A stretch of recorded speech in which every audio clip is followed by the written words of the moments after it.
and welcome to Hit the Books Podcast. This is week 2. We are recording on July 23rd, 2017, getting ready for our Monday release schedule. I'm one of your hosts, Chris Holcomb. And I'm Emery Saunders. And we're here to give you the latest news and discuss some topics for your enjoyment. And maybe tell you some new releases this week. Maybe. Probably. We're going to tell them to you. Exactly. So, Emery, what have you been up to? Any new comics you've been reading? Manga. Mostly I've just been keeping up with the X-Men. And I think that's mostly because, as far as the rest of Marvel's comics are concerned, they've taken to just writing a lot of comic book stories where the hero just does well, I guess. Like, nothing bad happens to them. There's no stakes. Mm-hmm. It's really weird. Still, America. It just reading that comic book hurts me. Why are you still reading it? You committed? It's not that I'm committed. It's just that I have to see what happens. Maybe they turn it around. Hopefully, like someone like catches wind, because like they write these things on like a monthly basis. Mm-hmm. So like maybe someone gets some clapback or, feedback or just something where the writer realizes that these aren't being written well. These, like, when the story is sucking and the characters are just not compelling at all. Mm-hmm. It's just bad. It's just bad.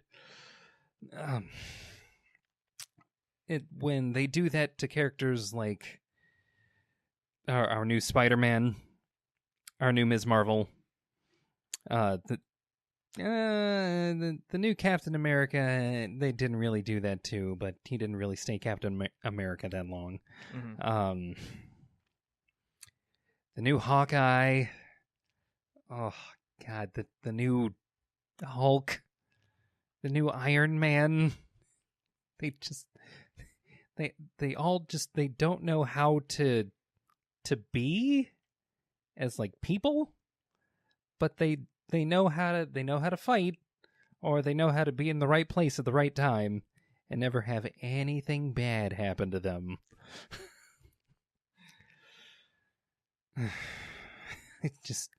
It hurts. It hurts, and like I get it. I do. Like, we're trying to get more people to read these things, and we're trying to also at the same time be sensitive multiculturally, but it just comes off as like we're hand holding. Mm-hmm. It hurts. It's bad. Stop it. Yeah, unfortunately for me, I've been working out the kinks with some of these videos and podcasts, and of course when you don't have a super powerful computer, it can take 10 hours to render a 2-hour podcast. So yep. Now that the kinks are worked out, it shouldn't be that way anymore, but it's been a hectic week for me trying to get all this stuff done and the normal work and all that stuff. So there's a lot to catch up on, especially since Comic-Con happened. And I finally, and this is based on a book, so I can talk about it on the podcast. All right. I finally jumped into Witcher 3. The Witcher 3? So that's been eating up quite a bit of this week's time. I remember playing that game and saying goodbye to everyone. I wanted to read all the books first. And of course, not all the books were published in English until this year. Right. So I had to wait every year for the next one to be published in English, even though they were written 40, 50 years ago or something, Yeah. And I definitely recommend anybody read the books first. They're published in English now, so they're easy enough to get, and they're super cheap. They're like $10 a piece at not Borders. Borders closed. Barnes and Noble. And you can get them, on digital apps, but get the physical book. We always talk about physical stores and books. Just get the physical one. Please support your local bookstore and comic book store. But Witcher books are really, really good. There's also some great Witcher comics, which I have upstairs. There's two runs that I know of. It's like Children of the Fox and can't remember what the other one is. but I have them both upstairs. They're really good too. So if you haven't played Witcher 3 yet, I realize that's probably unlikely, but if you haven't played Witcher 3 yet, I definitely recommend that you go back and read the books and do yourself a favor and go online and look up what the correct chronological order is, because they're Polish and we're English and nothing makes sense. Right. Things are told kind of out of order as far as They publishing's released the concerned. English publications of the short story collections. There's 2 short story collections that predate the novels. And I think the second book that was published is actually the chronologically first series. And then the second one comes after. And then there's 5 novels that are part of a story that all goes together. Yeah. And quite honestly, the short stories are even better, in my opinion, than the novels themselves. The novels focus a little too hard on Ciri, and I don't think Ciri is a very interesting character. I don't know. Maybe she's cool in the games, but The Witcher 3 is the first game I actually played, and since I don't really have a good computer, I can't really play the first 2. Yeah. When it came to Ciri's characterization in like the third game, from what I could tell, they made sure to make her more than just a magical girl who like just succeeds all the time. Yeah. Well, there's a lot of cool backstory in the novels for her. You know, her origin is pretty cool, and how her and Geralt get together is really, really cool in the books. And I've only played the first 10 hours or something, which is nothing story wise, but Geralt and her, they seem to allude to it. I don't know if they ever referenced it in the games, but like they're just kind of like, oh, he's kind of my adopted dad, and he kind of trained me as a Witcher, but they didn't give us the mutant gens, but they don't go into like in the books. It's like they have a very, very hard conversation, not only with was it Vesemir, the older Witcher, and the other Witchers that live there, but also with Triss, who, even though Yennefer is kind of like the mother figure, Triss is kind of the one that actually stepped in and taught her things and raised her. Which is kind of ironic. Yeah. It's kind of the babysitter. In the books, Triss and Geralt have a fling in like the short stories, but in the novels, it's very clear that Yennefer is the one he wants, Oh, yeah. And you get to play around with that in the game a bit. And there's one character in the books that is the best character in the entire series for me, and I haven't seen him in the games, and based on what happens in the books, I'm pretty sure I'm not going to. But he's a very unusual character that appears in the last 2 novels, I think. The second to last novels where he first appears. I don't want to spoil anything because it's kind of surprised what he is when you find out, but he's easily the coolest character. So definitely read those books. They're great books, especially if you're like a Lord of the Rings type of guy and you want like a mature version of Lord of the Rings, like a more mature version of Lord of the Rings. It's very much like a very mature version of Lord of the Rings. Yes. A very cynical European Lord of the Rings. Yeah, there's a lot of sex and violence. Yeah, I think there's more probably in the short stories. There isn't too much like sexual content. I mean, it happens, but it's more like and then fade out. And then the lights went out. It's not like the George R. Martin where it's just like he looked at her supple breast and then he looked again at her breast pressed against her tight shirt. Where it's very clearly like George R. Martin being like, an old pervert. It's not that. Yeah, Sapkowski's a little bit more a little more restrained. Yeah, he has a little more tact in that regard. But it's great stuff to read, like the political intrigue and like the very mature, like you can do this, but it may not turn out good for you, even though you're kind of trying to do the right thing. Sometimes people are terrible. Like the complexity of the games is very clear in the books, and it's very clear where those origins come from. So, definitely read the books if you haven't played the game, because they make a ton of references that I don't think they explained in the game. There's like in the books, especially like the little books you pick up. Oh yeah, like those books come straight, like reference things that happen in those short stories and happen in the novels that you wouldn't. Like you're reading it and you're like, if you had no context for it, you'd be like, what the fuck are they talking about? Thank you, CD Projekt Red. Yeah. For being that thorough. Also, side note, CD Projekt Red, could you please hurry up with Cyberpunk?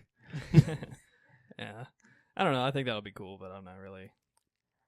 That's a soft spot for me. Yeah. I was big into Shadowrun back in the day. All right. Yeah, Cool. it was like all about let's hack into the Matrix before the Matrix came out. Hold on. It's all right. It's fine. They have those movies. Those movies are done. Maybe one day I'll have my Shadowrun movie. One day. Well, we're getting another Blade Runner, so why not? Harrison Ford's old grumpy ass. What do you want from me?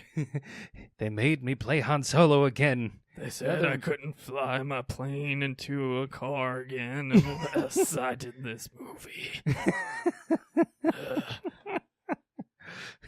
Fuck off. Carrie Fisher's dead. Just try taking my airplane license, I dare you.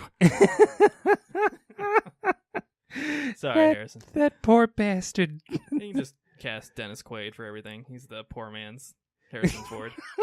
He looks just like him. He looks like him enough.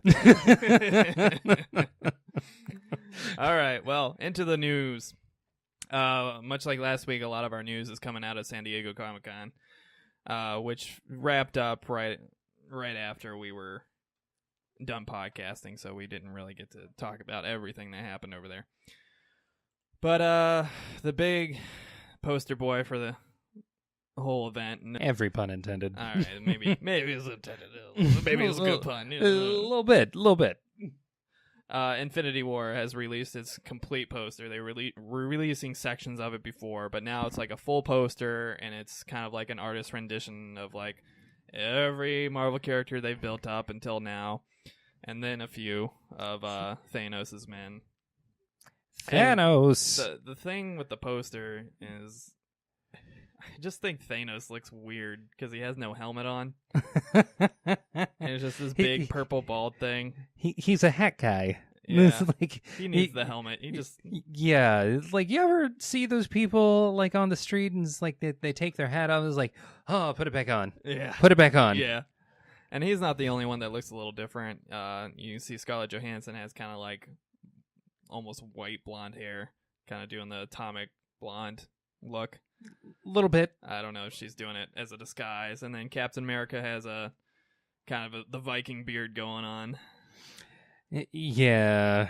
So there's a few character changes there, and it looks like Nebula is somehow involved because she's down there, even though, spoilers for Gardens, she kind of walks off and does her own thing. I mean, she walks off and does her own thing, but this is Marvel, so she's going to show up again. Yeah, why not? Also, because why not add one more person to the payroll? Right. Also, the Captain America, or Captain America No More. What the fuck do we call him now? Nomad? That was a thing, right? I don't know. Yeah, there was a point in which he was not America's son, or America's favorite son. At that point, he was called Nomad. He just traveled and did good until he became Captain America again, because America needs its captain, I guess. Yeah, but that's basically the big news. It's just now footage is leaked of the trailer that they showed at Comic-Con for Infinity War. If you want to see it, yeah, if you want to see it, you can just Google it and it'll come up, like everything that leaks. Yeah, but I'm not too. I don't feel the need to watch a really grainy trailer, a year before it comes out. I'd rather just wait for them to release it and watch it then. A legit trailer. Yeah, there's no. I mean, it's literally like the crooked, shaky cam. Oh. You can't hear anything because people are talking and stuff. Oh. So yeah, if you're really that impatient for it, you can just go look at it. But I'm not gonna. Waste my time. I don't know. Not that big a deal. And then Justice League got a new trailer where they basically allude to the Big S returning. He's not the only thing they alluded to. Yeah, you don't see Superman on screen, but everyone's Ben Affleck- assuming it's Ben Superman. Affleck, Ben Affleck kind of refers to him like, I knew you'd come back, or something. Maybe it was Alfred. I don't remember. Yeah, was Alfred says like, he told me you were going to come back. Yeah, and I'm pretty sure that's Superman. But, Yeah, yeah, obviously, we know he's in the movie, but yeah. It makes sense, And, but I still want Green Lantern. and we get our first. I don't care which one. Yeah, we get our first full non-generated image of Steppenwolf. Yeah. Apparently, he just comes around and throws axes at people. And, that's about all he does. It's like, hey, you guys have a world. Yeah. It's mine now. And I still have the same concerns with this movie as I did before. The CG looks terrible. It looks so bad, especially for Cyborg. Like, yeah, the CG just looks, I don't know what they're doing, it but looks awful. oh, Whatever company, like, I know they kind of clean it up a little bit before it gets into theaters, but they don't have a lot of time left. no, Like, I don't see it getting too much better. I mean, this That CG is horrible, and like, with the exception of Wonder Woman, they're not doing very good with this universe. So they're really not like Wonder Woman. And that's the funny thing that I remember from the new trailers, that Wonder Woman's warrior women show up. Like, out of everyone is like there's Batman, who has Alfred, and Commissioner Gordon. Then there's like all of that island, which is like, oh, you remember our good movie? Yeah. Yeah. Themyscira's affected too. Yeah, they're a part of this world, Yeah. right? Except the best one's, spoilers, dead. And the most goofy like scene for Steve Trevor. Ripperoni Robin Wright. Ripperoni. Oh, it hurts. Hippolyta, you're okay, but we got to see more from you if you're gonna be like the head of the women, of the warrior women. Like, we got to see more than just you being on a horse and saying, don't do that, or do that. Yeah, I don't know. We'll see. Basically, again, I'm the DC guy, so this hits me right in the heart. But I don't. There's new rumors going around that have been denied in a very studio-esque way, where we're gonna keep him on as long as we can. But they've basically alluded that that Ben Affleck is trying to find a way out. Oh, and they also happen to announce that Flashpoint is going to be the Flash movie now, which makes me suspect that because Ben Affleck doesn't want to be Batman anymore, that he's going to basically peace out in Flashpoint, and they're going to come back, and it's going to be some other guy being Batman. I'm guessing. You know, and I don't. With the Snyderverse, I could very easily see them going like, "Oh no, this is like we're gonna have just Thomas Wayne this time." Yeah, you know, the Punisher and a bat suit. But they gotta come back, you know. Yeah, but basically, what's been circulating is that Ben Affleck doesn't want to keep doing these movies, and he doesn't want to commit to another 5 to 10 years of these movies because he's too old and he doesn't want to keep working out, basically.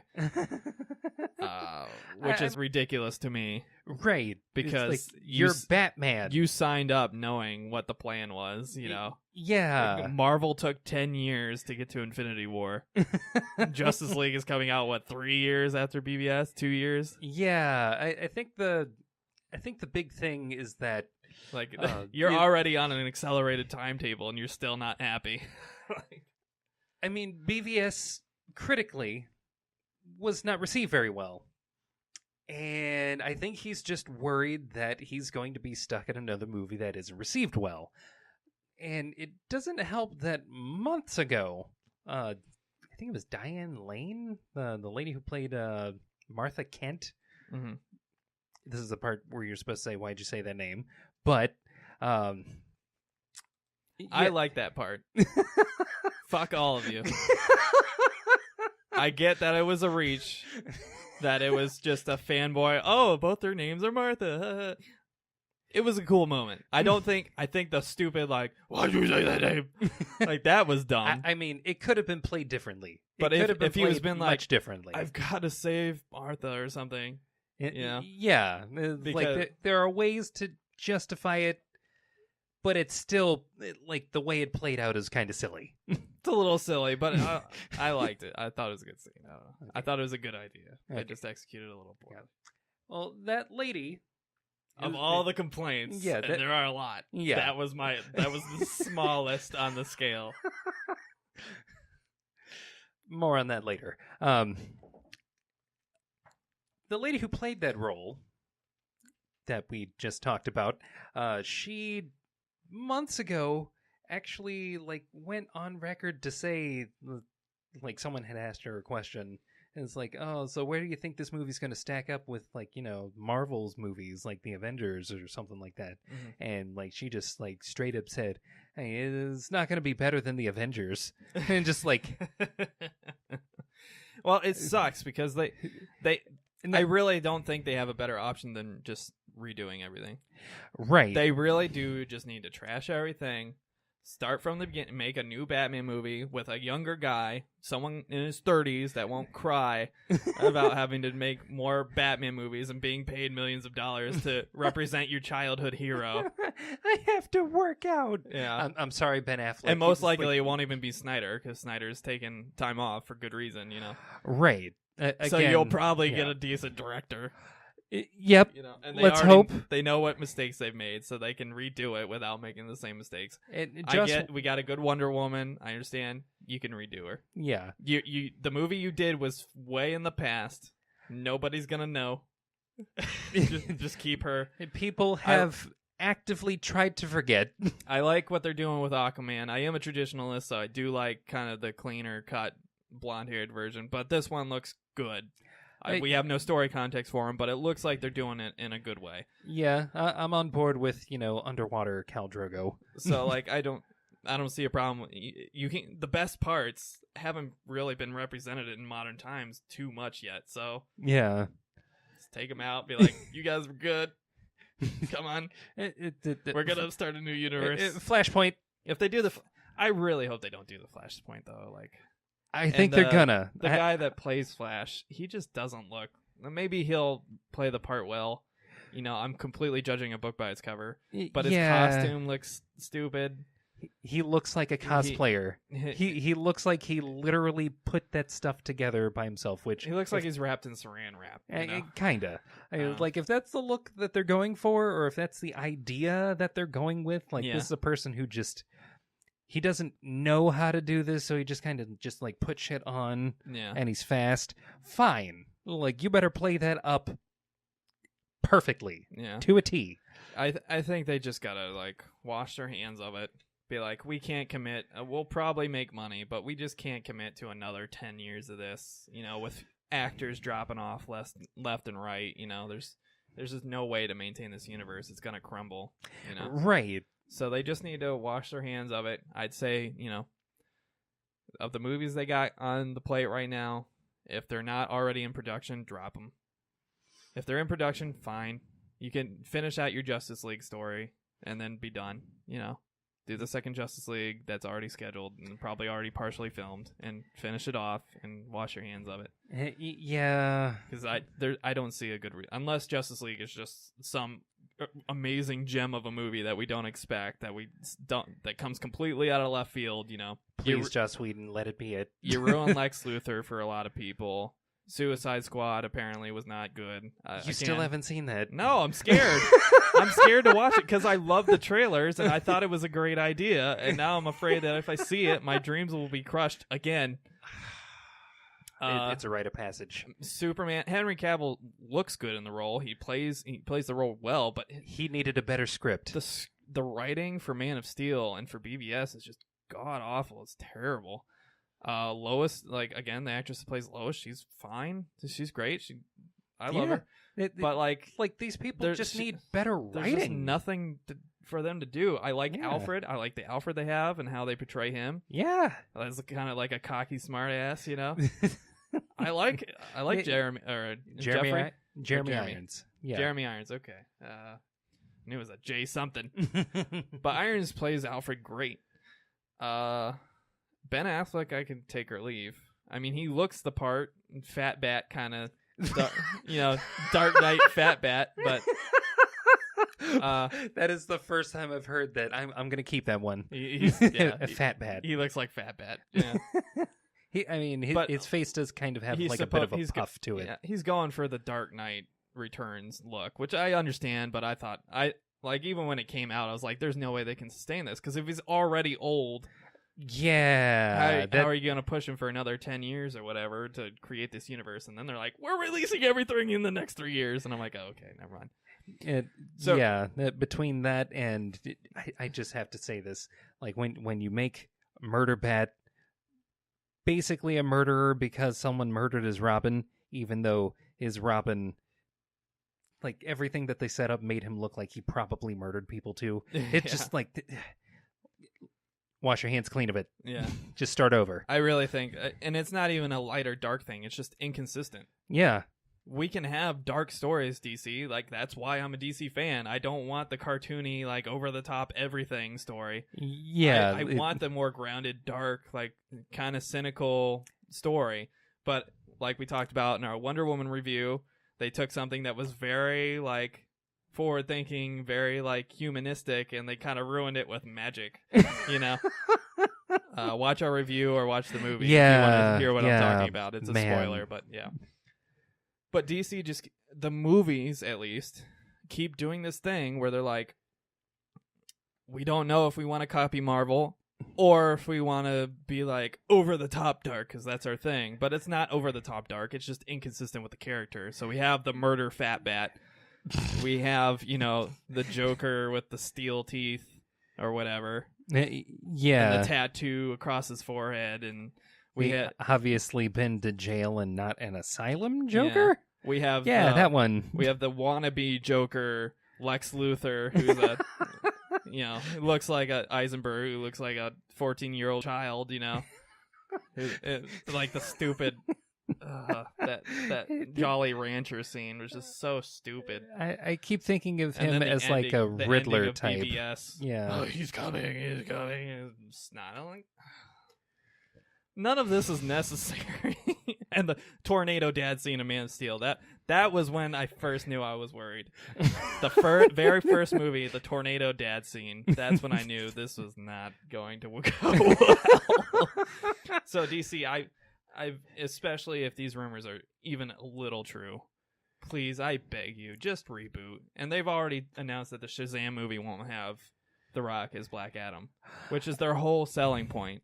Well, yeah, I think they also kind of realized, and this is thank you, DC, for giving me a reason to defend you, but I think the biggest reason why they're not going to have him, at least in the first Shazam movie, is because he's The Rock. You really think they're going to make a second one? I think they're going to make a Black Adam movie, and okay. No way. It might happen. It might happen. It won't. I'm telling you, right? It's not even on the slate for the next 5 years. There's no way they're going to make a Black Adam movie. I'm going to hold out hope. I'm going to hold out hope that if they're trying to salvage this mess... they already threw out the script. They had Black Adam in it. The reason he's not in the next movie is because they threw out the script and got a new one. Probably because they didn't want to pay The Rock. Because they're like, oh, we're probably going to bomb this universe, so we should probably not pay these people we want to use later. Right. So that's kind of what I suspect. God damn it. But yeah. DC, quit using CG for every little thing. It looks terrible. Also, and just restart. At least their comics are good. It's you got the first really good Wonder Woman movie out of it. That you can applaud yourself for that. Nothing else in this slate really matters. Right. They have one shot. We already saw the Trinity together on screen. Yeah. You got that. Good job. It wasn't a good reason, but it happened, so there you go. It's like you got them together once. Let's go back and try it again. Yeah. So, next on our news, a kind of related note, DC is talking about how Dan Didio and Johns and everybody are trying to talk about how they're going to reclaim the kind of non-dark DC universe, which I think is stupid. I think they're just trying to copy Marvel now, and it's not going to go well. Having grounded whimsy is Marvel's thing now. Yeah, having grounded stories is what DC is all about, which is why I gravitate to them, you know. Yeah, like there's a way to embrace that, and again, there's a way to do that right. Yeah. They haven't done it right yet. In Justice League, oh god, this is going to be like, if this movie is as much of a mess as it could potentially turn out to be, that's going to be the final nail in the coffin. And our last story from Comic-Con that we have not already discussed, our last major note, Bright has been announced by Netflix. Oh, for those unfamiliar, I wasn't sure. It came out at Comic-Con, so I had to look it up and make sure it was a comic because I didn't remember it. But Bright is a comic from Image Comics. I don't know when it came out, but it looks like, based on the artwork and stuff, it looks like it's probably 10 years old or something at least. Yeah. But Bright seems to be, again, not really familiar with it, just talking out my ass here from the trailer. But Bright seems to be basically in a world where there are several races of kind of fairy tale creatures all living together and coexisting. You're watching Will Smith and his partner, who is some kind of non-human, patrol as police officers and deal with crime in the city. And I guess there's certain magical instruments that are akin to nuclear weapons and stuff. And it's going to be a Netflix, I don't know, movie, or was it TV series? I think it's a movie. Okay. From what I heard, I was kind of hoping it would be a TV series because I thought that would be kind of cool.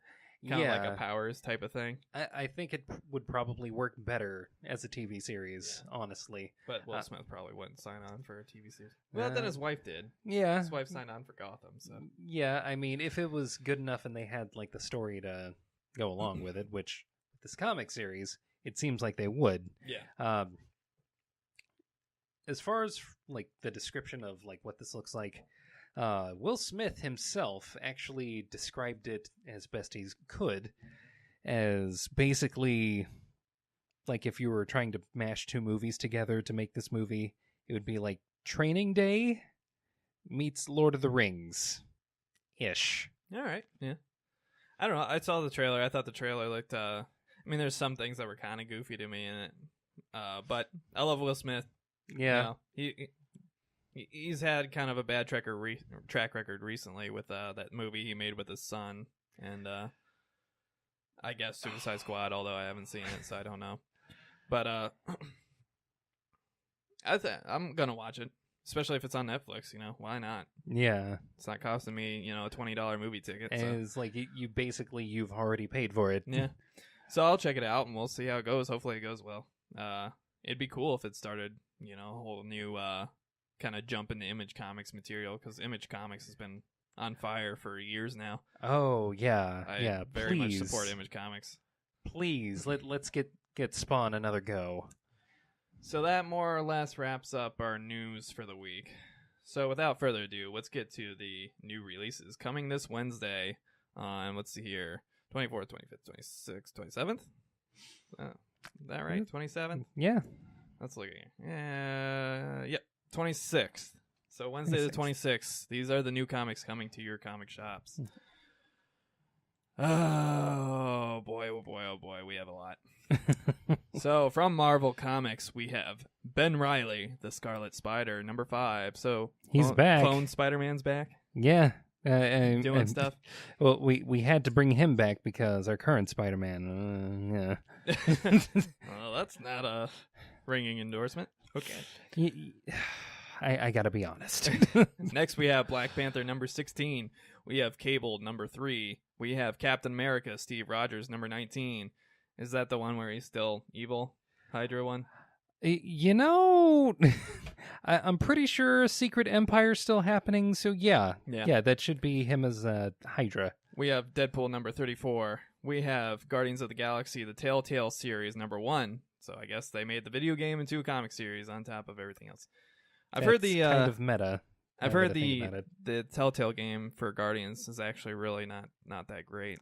It's kind of disappointing.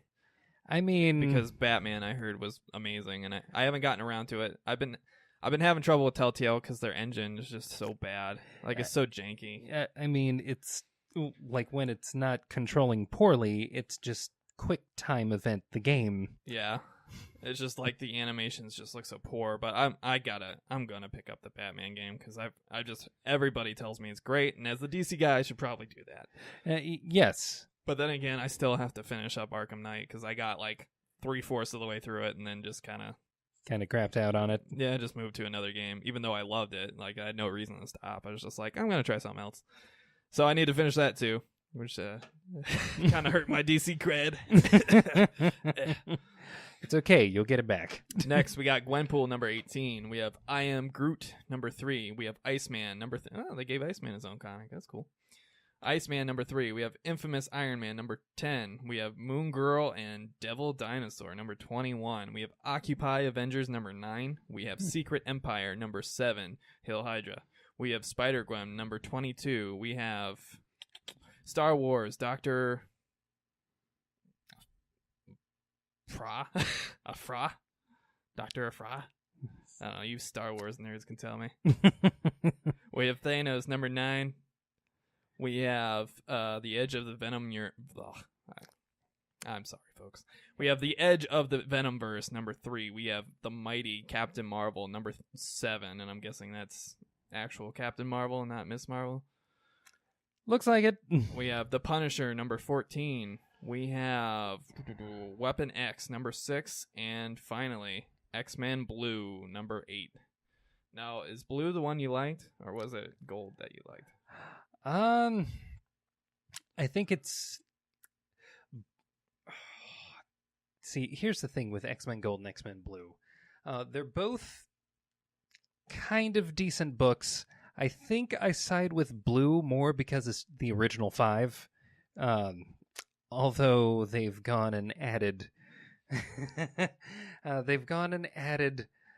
young blonde Wolverine from the Ultimate Universe to this one. All right. Which I'm sure is going to work out just fine. Because we know his story always happened. Right. In a pleasant ending. Yeah, let's have the Wolverine that doesn't heal quite that well and just happens to be able to change his claws to bone or metal at will? What the okay. We do what we want. We do what we want. We like to have it both ways. Fine. But just make sure he's written well. Please. Next, we have from Image Comics, Cannibal, number 7. We have Outcast, number 29. Those books are pretty good. Check it out, Outcast. Yeah. Hey, yeah. Not that Outcast. So fresh and so clean. Oh, wait. Not that Outcast. Sorry, Miss Jackson. For real. Not that Outcast. We have, I want to say Packless. I haven't heard of that one. Issue number 3. We have Postal, number 21, which I have several of. It's pretty good.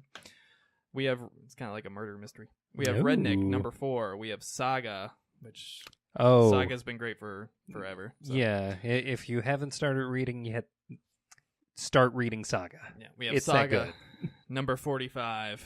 We have Shudder, number 30, which I also have and need to still read. We have Sons of the Devil, number 14. And that looks like it wraps up Image. All right, from DC Comics, we have Action Comics number 984, because we returned to the original numbering, remember? Yeah, we're back. Kind of. I think. I wonder what they're going to do once they get to 1,000. I don't know. Special event again. Yeah. We have All-Star Batman number 12. We have Batgirl, number 13. We have Batman in the Shadow, number 4. We have Batman Beyond, number 10. We have Blue Beetle, number 11. We have Detective Comics, number 961. And good job, DC. Got Blue Beetle going again. We have Hal Jordan in the Green Lantern Corps, number 25. We have Hellblazer, number 12. And we need to bring Constantine back to television. Hashtag save Constantine. Even though it's years later. I don't care. Bring him back. Or at least put Matt Ryan in a movie. Yeah. Justice League of America number 11. Looney Tunes number 238. Scooby-Doo Team Up number 28. Suicide Squad number 22. Teen Titans number 10. The Flash number 27. I had to get my articles right. The Commandy Challenge number 7. Wonder Woman number 27. From IDW, we have 24 Legacy Rules of Engagement number 3. We have Back to the Future, Biff to the Future number 6. Because why not? We have Revolutionaries number 6, which I think has a TV show about it. Maybe. I have to look that up. Not sure. And that looks like it wraps up IDW. And Dynamite, we have Blood Brothers number 2. And a whole lot of variant covers. From Boom Studios, we have Go-Go Power Rangers number 1. We have Lumberjanes number 40. We have Over the Garden Wall number 16. Steven Universe number 6. We have The Power of the Dark Crystal number 5. WWE number 7. And from Dark Horse Comics, we have BPRD, The Devil You Know number 1, which has a pretty cool cover for it. Oh, yeah. Very creepy. We have Bankshot number 2. We have Conan the Slayer number 11. We have Joe Golem, Occult Detective, The Outer Dark number 3. We have Mass Effect Discovery number 3. We have Rebels, These Free and Independent States number 5. And I think that... Oh, we got Valiant. We can't forget Valiant. Can't forget Valiant. Which has nothing but variants, so we can forget Valiant. just come up with another issue. And from Vertigo, we have Doom Patrol number 7, which is great. I love that we have Doom Patrol back. And we have Mother Panic number 9. So that, ladies and gents, is all your new releases coming soon. For our cover of the week, we have The Punisher number 14 receiving the lofty award of Hit the Books cover of the week. Woo! Yeah! This cover illustrator is Declan Shalvey, probably Irish. Declan. Oh, yeah. That definitely sounds like it's from the Isles. But it's a cool picture of the cityscape with our good, friendly neighborhood Punisher aiming a sniper rifle at some poor soul with the Punisher symbol in the stars. I'm sorry. Good and friendly with the word, following, or not following, preceding the term Punisher. That tickles me. Well, that bullet will do more than tickle you. And then for our variant cover of the week, another Marvel cover. Congrats to Marvel. Yeah. For the lofty award of variant cover of the week for Hit the Books podcast. We have Edge of the Venomverse number 3 by Ron Lim. The Ron Lim variant cover of Edge of Venomverse. If you guys are into covers that look like we're going back to the 90s, check this one out. It looks like Ghost Rider Venom, right? Yeah, Is that what I'm looking at? Looks like the symbiote of vengeance. But yeah, it's pretty cool. It kind of reminds me of kind of Todd McFarlane-esque. Oh, yeah.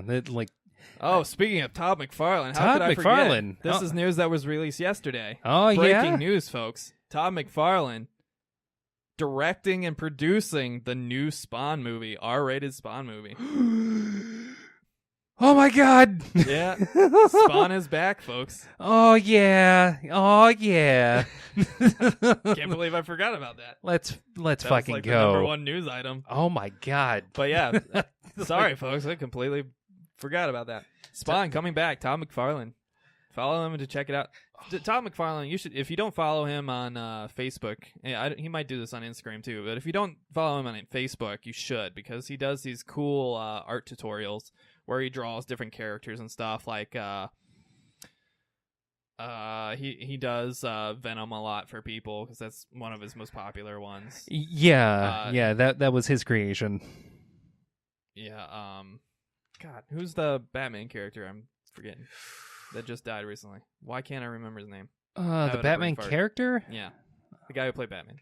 Oh, Adam Adam West. West. Yeah. He did Adam West Batman cover when Adam West died as like a tribute. So he did like an instructional for Adam West, and it was really cool. He does really, really great instructionals. Of course, he does them on digital tablets now because that's how everybody does it now. But you can kind of glean off what he's doing to figure out how to do it in pencil and pen. So You can take tips from the master. yeah, definitely follow Todd McFarlane because he does some really cool stuff. But yeah, can't believe I forgot that news. I'm a kid again, remembering how much I think I remember the previous Spawn movie being some kind of entertaining. It probably doesn't hold up, but Not at all. I can confirm this. but And not quite as bad as Steel, but because Steel is pretty bad, but it's up there. There is no comic book movie worse than Steel. Actually, there is. It's Howard the Duck. I'm sorry. Anyway, let's get into our topics. Emery, what topic are you bringing to the table?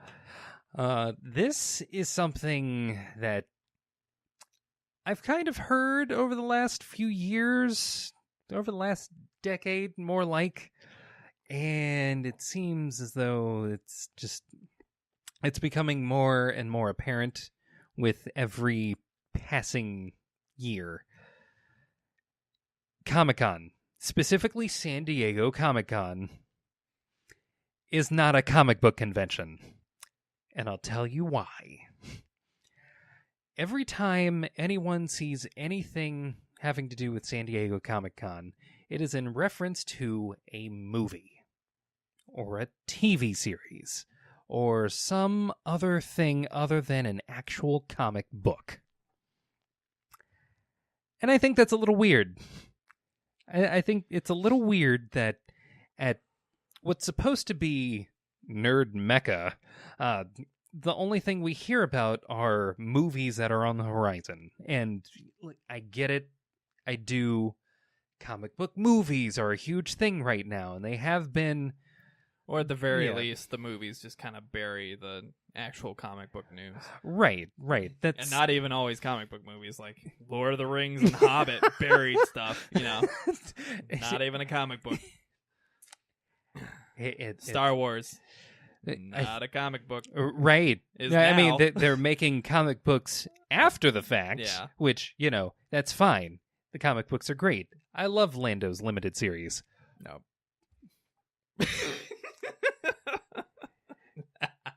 You shut your butt. Anyways, comic books should be basically the highlight or the main attraction at something called a comic book convention. This is not the case. Mm-hmm. I would like, at least for there to be a return to, or at least basically a sharing at the table, if you will, of the time spent talking about actual comics that are being released in actual comic book events, since that's becoming more of a thing now. There should be more time spent on that and less time basically having everyone standing outside of certain halls waiting to basically hear a bunch of movie actors talk about the movie that's about to come out for an hour and then leave to go wait in line somewhere else. Yeah. Maybe that's just me. What do you think? I think this has been a problem for a while now, where it is just kind of the movie fest. And it's another problem, I think, with the whole LA landscape. I don't have any issues with LA, but let's face it, LA is Hollywood, They're synonymous. It's what happens there when you're doing everything around Southern California, San Diego, When someone says LA, they think of Hollywood. Yeah, LA, San Diego, all those areas, they coincide with Hollywood and Hollywood culture. So it makes sense that now that both DC and Marvel and pretty much every comic company of significance is in Southern California, that it's all about movies now. Yeah. And it's no secret that the movies are probably their biggest revenue, more so than toys and comics and video games and animation and Yep. syndication. It's movies probably. Easily. I mean, you make $1 billion on a $200 million investment. That's a pretty good return, Yeah, and now they're getting to the point where they're releasing 3 movies each a year? Yeah, that's an outrageous amount of profit, If their comic business makes, probably not, but $100 million a year. Yeah. It's like, a penny in the fountain compared to what they're making on their, movies. Right. So it makes sense that's where the money is. That's what's going to go there. And every movie that has any kind of appeal to that subculture of Americans or, Westerners in general are going to want to showcase their movie there. Whether it is Star Wars, whether it is Lord of the Rings or The Hobbit, whether it is, any kind of future endeavor, sci-fi, whatever, you name it. And then kind of underneath them, you get video games kind of taking up some space and animation like Young Justice announcing their season 3 and showing some characters and stuff like that sort of thing. Yeah. And then at the very, very bottom of the fucking pool of news, you get the announcements about the comics. Like, for example, for DC, they talked about how Frank Miller is coming back to DC to write Superman Year One. Completely buried. If you weren't the comic guy like me looking for DC news, you would not have found it. Most likely. I'm a comic guy, and I had no idea. And now that he's coming back, I'm a little worried because Frank Miller is famous for Dark Knight Returns, of course. Yeah. But he has also had some not great runs. If you know Frank Miller's writing, he has some iffy storylines, specifically with Batman and Robin. Yeah. Specifically the Robin Year One stuff. Where he basically makes Dick Grayson into like a murderer and kind of abuses him. Yeah. In very specific ways that are kind of disturbing and like totally out of character for what Batman probably is or should be, even in his universe. Right. Between that and All-Star Batman and Robin, where we have things like, not only is Batman like the biggest asshole in the world, but he almost let Robin kill Hal Jordan? Yeah. Yeah, let's cover him in paint and just break his neck and just ridiculous stuff, Oh my god, yeah. So Frank Miller, I love Dark Knight Returns. It's a classic. It's a little heavy-handed for me, but it's a classic that everybody loves and respects. Just go back to Sin City, but please. I'm not sure that that's the route he should go. Superman. I think if there's any writer that should never touch Superman, it's Frank Miller. It's probably Frank Miller, yeah. But again, kind of count my chickens before they hatch, Yeah. Maybe it'll be great. I don't know. Who knows? I mean, by all means, Frank Miller, prove me wrong. I would love to read an amazing Superman story by Frank Miller. Things I'd never thought I'd say out loud. Yeah. But again, this is news that was kind of buried under everything else, right? That is the modern embodiment of Comic-Con, and it builds a cool culture, and I don't have a problem with it existing as it is. But I think a lot of it comes from the success of the Marvel movies, and a lot of it comes from the big moves to Southern California. I think if New York City had remained the kind of comic mecca, there would be less emphasis on kind of the movie culture and unrelated comic stuff, Yeah. And I think it was just, especially in DC's case, when they followed Marvel to Southern California, I think it was just a blatant entry into trying to poach not only writers and artists from Marvel, because, if you contract an artist or something, usually they have to live in the city. Yeah. So you're going across the country, moving back and forth, especially if you're going in between companies. Oh, yeah. So that's trouble on their comic side, but I think it was also a blatant endeavor to try to poach producers and directors getting closer for to where their the movies are made. Yeah, exactly. And of course, it coincides. DC moved to Southern California right before BBS came out. Right before they really started drilling that production schedule. So I think it's just symptomatic of what has happened with the success of the Marvel movies. It's great that we have them. It's great that we have great comic book movies in general and production in general. But we've kind of lost our kind of East Coast, Midwest meccas of comic book worlds, Yeah. And now everything is kind of the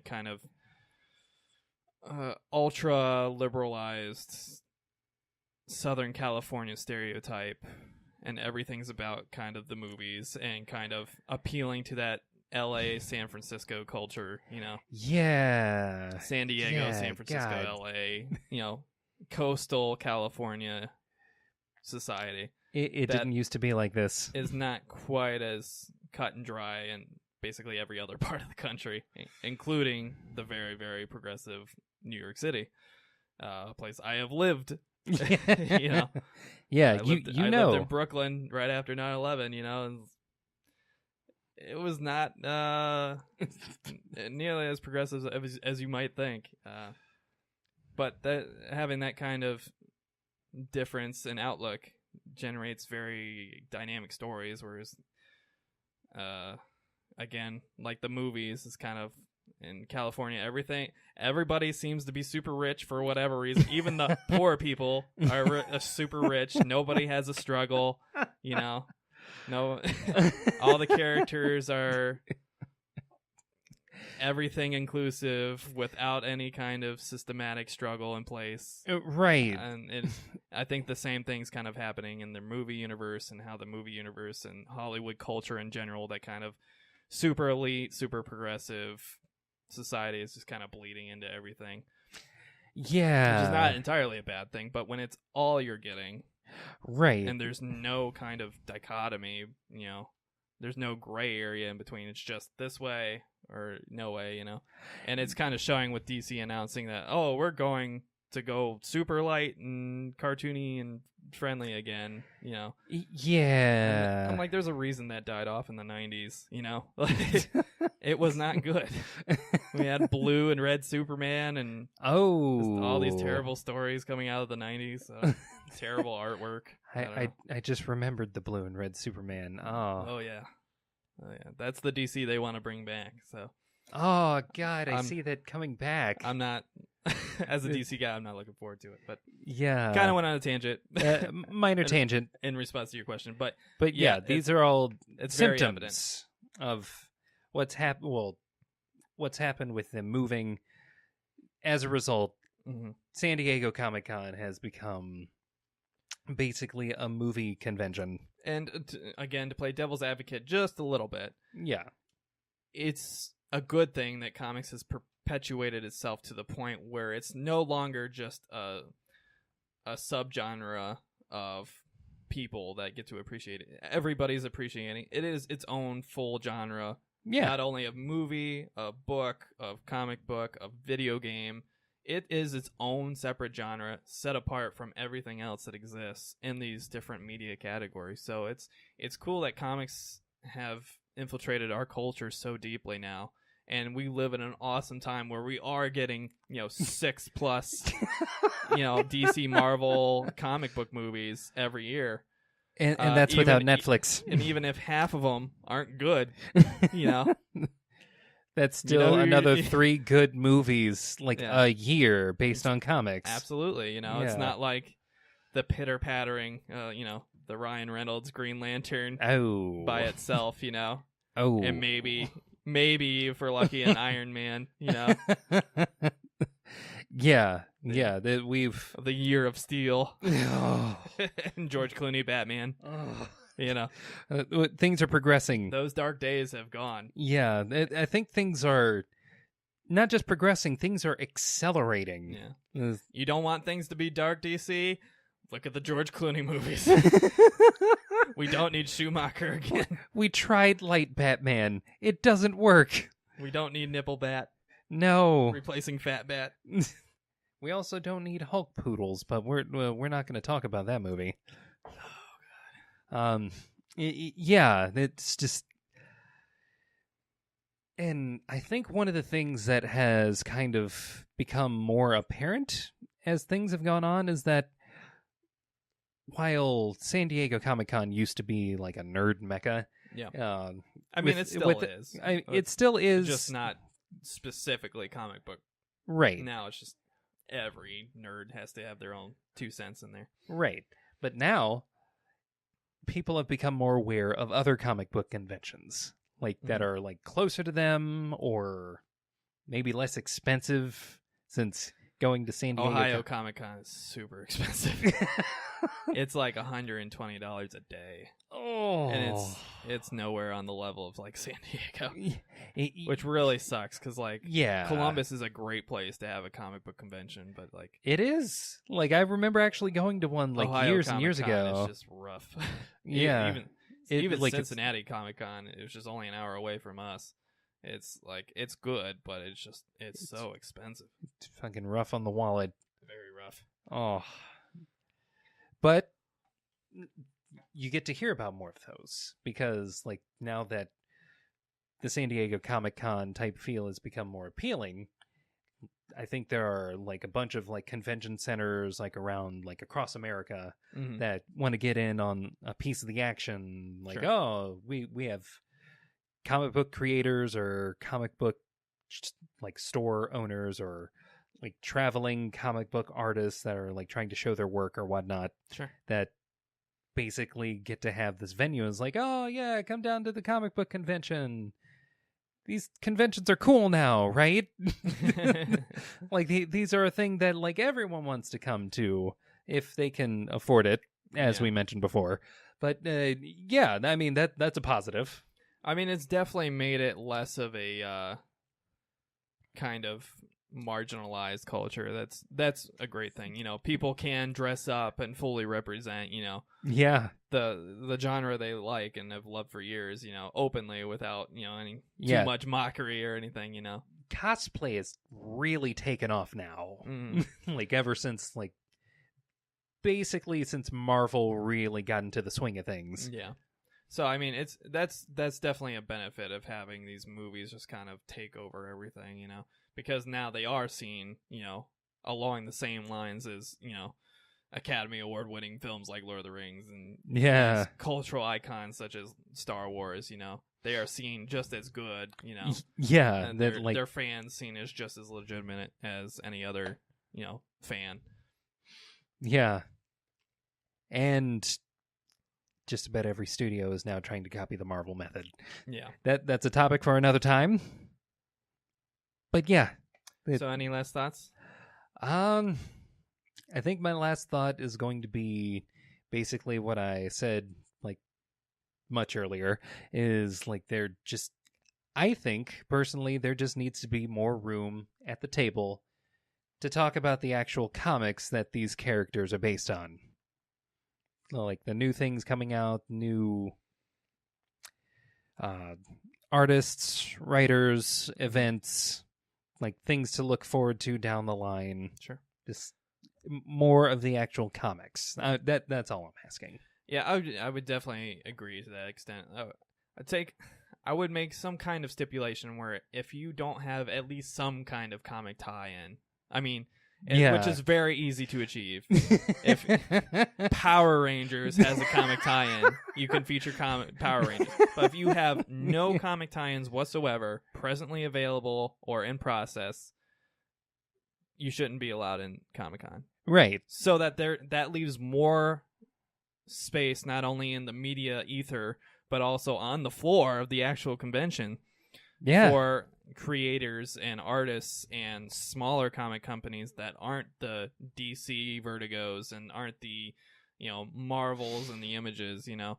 These smaller up and rising comic companies and manga companies and whatever else can actually get on the ground floor and get some some kind of attention be looked at, because there is great stuff coming out of other companies, and it's kind of sad that the actual business that is the cornerstone of all of this is just getting kind of crushed under the weight of how successful the movies and the movie empire is. Right.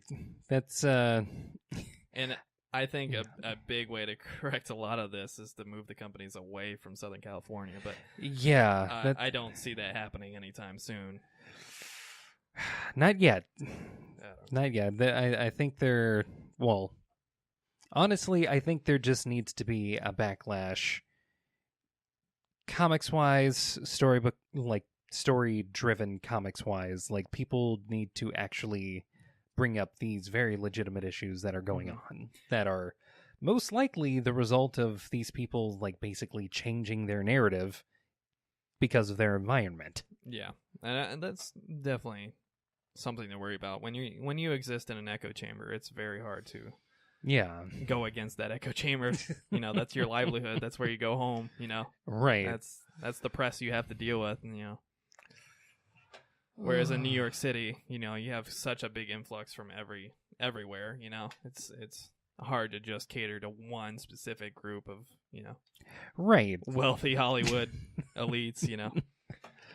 Anyway, for my topic, I thought we could go a little lighter this week and discuss comic book runs that we personally each really treasure and really love, that aren't really advertised or weren't really heralded like they probably should have been or could have been. Either because the few critics that are out there didn't really gravitate to them, or because they're just kind of a less recognizable title, and so people didn't pick them up and check them out. Oh, yeah. So to start this off, for me, I always bring these guys up, but Justice League International, not the original runs, but actually the New 52 run of Justice League International, that was a great series. And it's really tragic that run, I think it was only 12 issues, maybe 13. It was only a year long, and then they dropped it. But that was a fantastic run that added so much depth to all these characters. And, you kind of had Batman appearing here or there as kind of the guiding force, because you need a recognizable big name, to kind of situate these things. And then they, I think the third issue, they add Guy Gardner. Great, because they need something that was recognizable for most people, Right. Well, Booster Gold isn't probably gonna bring the people to buy them, but not yet. I have hope for him. But that run was just fantastic, and it had so much heart, and it was just about this ragtag team that was thrown together more or less to be kind of an international cooperation between nations, but it ended up being more of just kind of a scapegoat situation, where we need someone to point the finger at. And these people deal with these crises that are just as critical as any other Justice League. And they deal with some serious consequences because of it. And then you do have the kind of ego problem with Booster Gold clashing with Guy Gardner. Both of them want to be the leader, even though neither of them are really qualified to be the leader. And you have these kind of marginalized, Russians and Chinese superheroes that are like, well, there's a language barrier here, and they're, we're trying to cooperate with these guys, but they're kind of assholes, I mean, yeah, it's Guy Gardner and Booster Gold. I think it's only in one collection. Unfortunately, it ended, and I think it ended because they were trying to set up the Brother Eye storyline that came 2 years later. Oh. Again, events kind of tend to overshadow things. Overshadowing and kind of ruining an otherwise very good story, but it has a really tragic end and a really cool, heartfelt end, especially if you went through that entire line and really got to know the characters and really like the characters. So shout out to them. Another line that is really kind of not really given its due is the Nailbiter series. Oh. Now, Nailbiter, I've brought them up several times because I have the autograph #1. Hey! And I love it. But Nailbiter is a really cool Image comic that is basically a murder mystery about this town that has an unusual high number of serial killers. that come out of this small town in the middle of nowhere. And this detective investigating the most recent one, they call him the nail biter because he chews the nails off the people that he kills all the way down to the bone. Ooh. And discovers that there's far more at work here than just a simple, group of serial killers that happen to be born in the same area. There's actually more to it, and I don't want to spoil anything because I want you to go and pick it up. I don't know if they're in collected editions, but you can probably find them pretty easily. I'm going to look those up. Obviously digitally, but support your local comic book stores. Go pick up the used ones because I'm sure they're out there somewhere. But this was a very, very cool story. It's a very, very unique story, and you have this detective that's just going through the shit, and he ends up in a way kind of having to team up with the latest serial killer. Oh, while trying to keep him at bay. It's kind of like a Batman Joker type of situation. Oh my god! I don't know if you're familiar, but I don't know if it was after Convergence or if it was before New 52 ended. But there was Batman Europa, I want to say, had a really cool. It was in France, I think, and it had a really cool art style to it. But sounds familiar. Basically, Batman and Joker have to make a truce in order to deal with this situation. And it kind of reminds me of that kind of, ultimate good versus ultimate evil coming together to deal with a greater evil, It's kind of like Silence of the Lambs. And not necessarily because the serial killer wants to do it, but maybe more because he's entertained by the prospect, something along those lines. But it's a really, really cool story. So definitely check out Nailbiter, that series. I don't know if it's still ongoing. I think it ended, but that was about 20 issues last I checked. So definitely check that out. There's some crossover stuff where they cross out over with some other like Image horror style books, but I wouldn't recommend doing that stuff because I've never liked when they cross like these story worlds, and Image, because Image is very unique in that its story worlds usually remain by itself, Right. And then finally, I harp on this all the time. The very, very underappreciated Green Lantern. Okay. You know where I'm going? I think I might. So we have the Green Lantern with Kyle Rayner.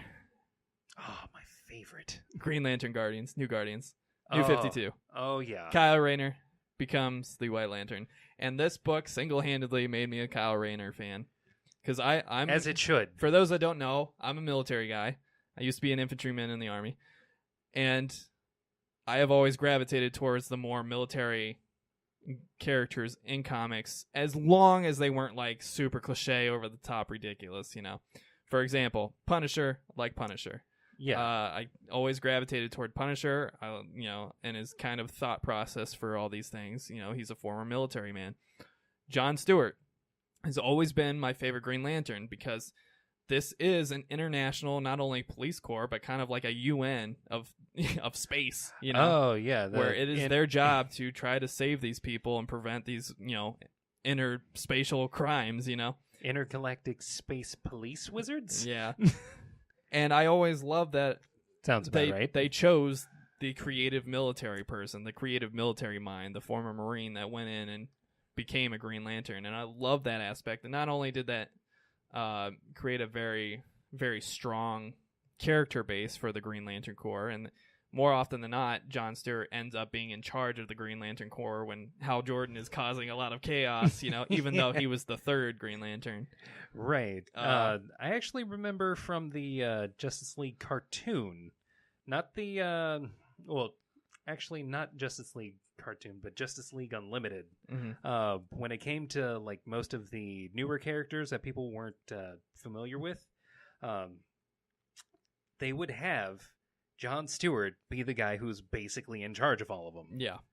And that makes sense because he's a guy that knows how to break in soldiers and lead soldiers in, a war zone. So I've always kind of gravitated towards those military guys, but Green Lantern New Guardians just made me fall in love with Kyle Rayner's character. And I've read many of the, early versions of Kyle Rayner. I have autographed copies, autographed by the artist that created him, Banks. upstairs and framed and everything. And I always thought his mask was a little too goofy for me. Even though I'm a fan of Banks' artwork, I wasn't a fan of how his suit was kind of gridded out with black and with like the green barriers inside, and it's a little too busy for me. And I get he's an artist by trade, so that makes sense. And he does have a really cool kind of tragic story that happens with him and his beloved. Things start out. He's not a really fan bad. He's not a fan of refrigerators. But Kyle Rayner, Ripperoni. He was always kind of the number 2 for me. And DC again did pretty good with Simon Baz. I'm not too familiar with Jessica Cruz yet. She's the newest one. Yeah. But Kyle Rayner in New Guardians is just so phenomenal.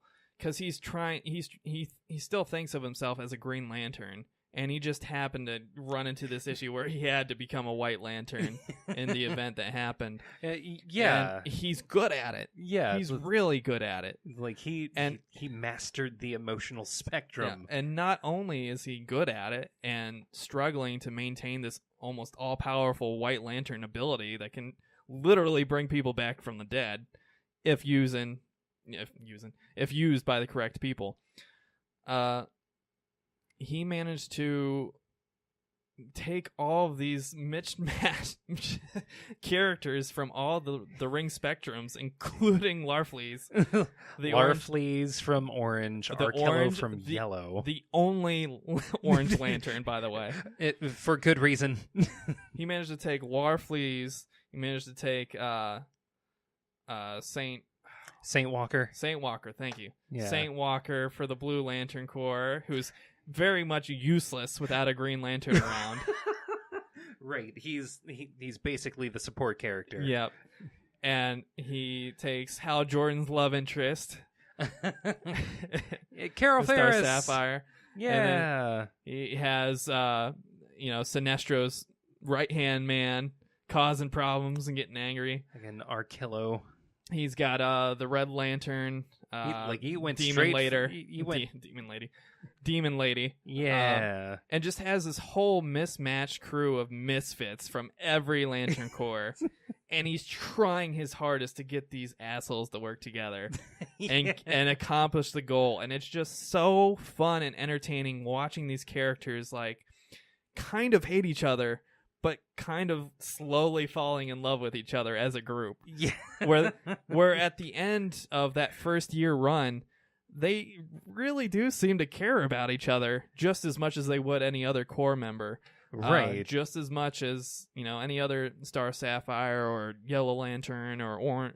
Well, maybe not the Orange Lantern, but Larfleeze is tolerated, Larfleeze does what he needs to do. But they have some awesome character dynamics with all of these characters, and I've told you before, I don't like space opera nonsense. Like I've never gravitated towards the space stuff. I like when they're on Earth, or some kind of Earth-like planet, something along those lines. Yeah. Maybe that's my comic narcissism. I don't know, but when it came to New Guardians, it gave me a reason to love the space opera. Like, it gave me a reason to love this ragtag, ridiculous group, where they have every reason to not like each other, where they have every reason not to cooperate, but they do it anyway, because they have to. Not just because they have to, but because, damn it, Kyle is just so convincing. Mm-hmm. And Kyle just has those little bits of every spectrum. He has that anger that still resides from when, when the refrigerator event happened. Ripperoni, Alex. He has that little bit of compassion. He has that, obviously, he was a Green Lantern, so he has that kind of fortitude. Fucking straight willpower. Willpower, yeah. He knows how to inspire fear when he's angry, he has a little bit of all these spectrums that he can utilize, and it's awesome seeing him coordinate with these characters. And it's not even necessarily him that makes this comic worthwhile. This run, this New 52 Green Lantern New Guardians, is so good because of the dynamic of all the Spectrum characters. Yeah. And how they not only work together, but very much conflict. Oh yeah, it kind of makes me think of, and this is going to be maybe a bit of a stretch, but the movie Inside Out. Did you Yeah. see that movie? Yeah, It's a great movie. like when I think of Pixar's best, probably. It's their best. Zootopia might top it. I don't know. I haven't seen Zootopia. Zootopia is really good. It's on Netflix. You can watch it. Yeah, I'll have to check that out. But when I think of all of these emotionally different lanterns, I think of that movie Inside Out and how like all of these things should be separate. Like for all like intents and purposes, it makes more sense for these things, for these characters to want to split off and just do their own thing. Yeah, absolutely. But they work well together Mhm. because, I mean, let's face it. Like these are the emotions that everyone has. Sure. These people get to experience it in their own extremes, Mhm. but they're held together for a reason. It's like through each other, they get to experience, you know, like excess in their own, but moderation from like the other person, like Sure. showing them like. And Yeah. you might detect a theme here. It seems to be the mismatched, unlikely team-up books that I seem to like the most. But one last one, it kind of came late, right before Convergence, so it kind of died an early death. But Aquaman and the Others, they had a really cool dynamic, and I think most of them were new characters. Like, you had Aquaman, sure, but he was the only water character. And by the way, this is the good Yeah. Aquaman. This is not the kind of Convergence, like, Yeah. super cartoony emo Aquaman, or, you know, it wasn't the Hook, the Captain Hook Aquaman. This was the Aquaman. 90s Hook Captain? Yeah, no. This was the Aquaman that very much spent all his time, you know, on the coast where his father raised him, you know, not and Not some just being Sea King. the equivalent of sea space to me, where it's just dumb and I don't care, you know. But Aquaman and the Others was a cool book, you know. You had kind of the Amazon jungle type of character where she was just, you know, kind of the wild warrior type of character. Yeah. You had the haunted war character who was who had the souls of his entire platoon that died in battle with him inside his body, and he could draw on their different skills and talents and even combine them and stuff. But in the meantime, in the downtime, he was like feeling all their requests, you know, trying to get him to go contact their loved ones and stuff, and like, because they're tortured souls, you know, and he has all of that going at once. So he was a really cool character. And then I don't want to spoil anything, but there's a few deaths in it that are really, really interesting, and they just had a really cool dynamic. And it was a book that probably nobody picked up because, let's face it, it was Aquaman. Aquaman was the headliner. It was a team book that people didn't really recognize, and that sucks because it was great writing. The artwork was really good. It still had that very early New 52 Aquaman look to it, and it's a shame that it didn't stick around very much because of an event. Again, right. I think if that event hadn't happened, it probably would have stuck around for at least another year, and that was just a great team up book. Yeah. And unfortunately, I don't add it to my official list of books that were underappreciated because it didn't end very well. Not because of bad storytelling, but because it kind of just left on a cliffhanger that never got solved because of the event. You know, right. It got canceled for an event and then never really made a return. Ouch. So that sucks. It always sucks when you get left hanging. Yeah. How about you? Any book that I sticks out in your mind? I have a couple, I think. There is one actually by Vertigo that I think was Warren Ellis was doing the writing. Transmetropolitan. Not many people know about this one, but it is probably one of the most well-written. It's not an ongoing. I think it stopped at like 60 issues, but it had quite the run, and man, was it controversial. Why? I'm not familiar with it. So. Okay. Well, the basic premise is, are you familiar with the actual person, Hunter S. Thompson? Yes. Okay. So basically, imagine that person in the not too distant future. And this is basically a character. We're losers, people. Yeah. I'm sorry. MST3K. Both. All of you real fans will know what that is. Right. Okay, so basically take that kind of character, put them in the kind of recognizable but not very close future, and he's like still kind of it starts with him being a journalist who went into seclusion because he was just tired of the world going straight to hell. And where the story picks up is that basically in order to, one, keep doing the things that he actually wants to do, he needs money. And in order to make money, he ends up crawling back to this news company. Mm-hmm. And where it goes from there is basically a series of vignettes of just like weird things that happen, like day-to-day bullshit. But there's also like a few, like several like issue stories where it covers something that seemed eerily familiar to things that were actually happening in real life. Wow. I think this was actually written during like the Bush Jr. administration, and there's a part of that shows. There's specifically like later on in the series, there's an election that happens, and I'm not going to go into too many more details because you should just read it. It's really all right. I'll check it out. Yeah, it's really entertaining. It's a Vertigo. Yes. Okay. Like if you've seen Fear and Loathing in Las Vegas, it like he's Johnny Depp as a character is basically Hunter S. Thompson, like in real life. Sure. Basically take that character and put them in a comic book. All right. Cool. I'll have to check that out. Oh yeah. There's that one. Going much more recent. There is actually within Marvel a story that I never thought was going to happen, but somehow it did for, unfortunately, only 5 issues. Deadpool v. Gambit. Which you've mentioned before. I have.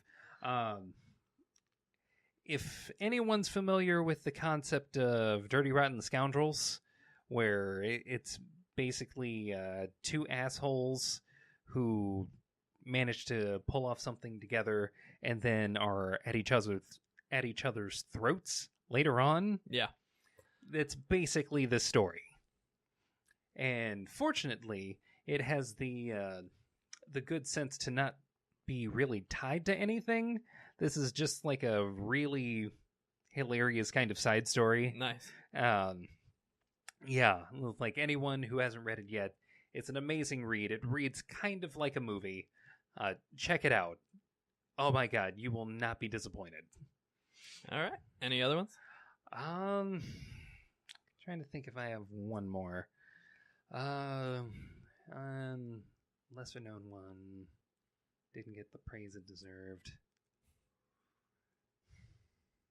I'm sure I'm going to think. I thought of this topic right before we did the podcast. So I'm sure there's going to be more that I'm like, why didn't I mention that, you know? Right. Like, yeah, I can't think of anything else off the top of my head, but yeah. All right. Well, that's our topics for the week. We do not have a cosplay of the week this week because I was busy rendering 600 videos. But we will have more for you. The Guardians of the Galaxy review that we did a month ago is finally up. Sorry it took so long, folks. We still owe you a Logan. And Wonder Woman is done. We just got to... I got to finish editing and redoing it because we had some audio that got corrupted and I had to redo it. So sorry about that, folks. It should be out this week. You'll probably have Spider-Man Homecoming come before Logan. I just got to see it first. Right. So that old thing. We can talk about that after the podcast. But thank you for sticking around and listening to our podcast this week. This is Hit the Books Podcast. Remember to support your local comic book stores and buy your physical media because we need to support those artists and creators out there. Yeah, that is where they make most of their revenue. And while you can get these things digitally, and most oftentimes if you can't find something, you kind of have to. But you kind of lose that open page experience. You lose that community experience when you go into a comic book store and you talk to the other guys, what they're reading, what they liked, what they didn't like, what the store owner liked, what the store owner didn't like, and the staff, And it's just the kind of community you can really replace. Yeah, you can't really replicate that through an online store. And like most things, once it's gone, you really don't get it back. So if these stores close down, it's very likely that you're not going to get them back in any way, shape, or form. Right. So let's try to keep that physical media and that physical community alive and try not to get lost in our cell phones for another generation. Yeah. And also, it just reads easier as long as, paneling is done right. Sure.